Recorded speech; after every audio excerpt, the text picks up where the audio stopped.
Missing boy last seen struggling in lake named as search for body continues. A 13-year-old boy missing after falling into a lake has been named by police. Ryan Evans was last seen distressed in a lake that police divers are still in the process of searching. A Nottinghamshire Police dive team and shoreline search groups in drysuits have been scouring the extensive Westport Lake in Stoke-on-Trent, Staffordshire, for a second day after the alarm was first raised at 5 p.m. on Monday. Naming the local child, Staffordshire Police said Ryan's family were distraught and devastated. Chief Inspector John Owen said, "It is a lad by the name of Ryan Evans, who's 13 years old. He is a local male. It is something no parent should ever go through. We need to make sure they, the parents, find out the information before anybody else. We're giving them all the support they need. That's my primary focus."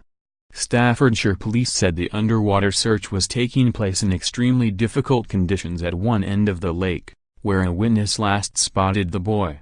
Officers said efforts to locate the youngster started immediately following a 999 call on Monday evening, after 3 boys ran into trouble after going into the lake. 2 of the children managed to get out of the water before emergency services arrived, but Ryan is still missing. Earlier, Mr. Owen said a systematic search of the lake was now taking place. He added, "We received a call just before 5 p.m. of 3 young males in distress in the water. 2 have made it out. We're still looking for a third at this time." The other 2 youngsters, aged 12 and 13, were unharmed and are being supported following their ordeal. Police were called by a witness who had spotted the children at the north end of the lake, near where it is bordered by the path of the Trent and Mersey Canal. Mr. Owen said, "We received a call there were males in the lake. We've arrived. 2 of the young males were already out, 1 male wasn't out. Clearly, we need to pull somebody out safe and well. We're on the following day. Now, we've got specialist search teams here now searching the area, and searching the lake.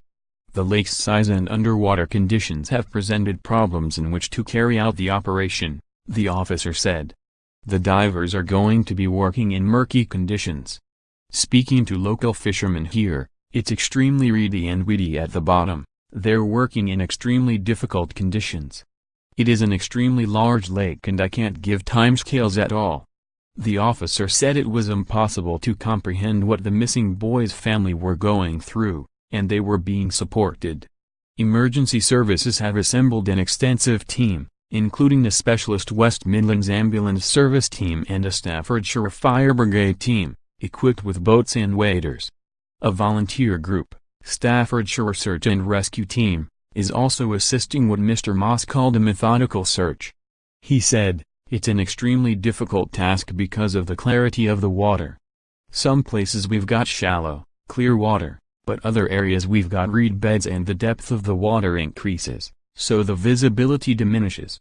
UK heat wave to continue with rising temperatures making it hotter than Greece. Why wasn't Meghan Markle with Prince Harry on his trip to South Africa and Lesotho?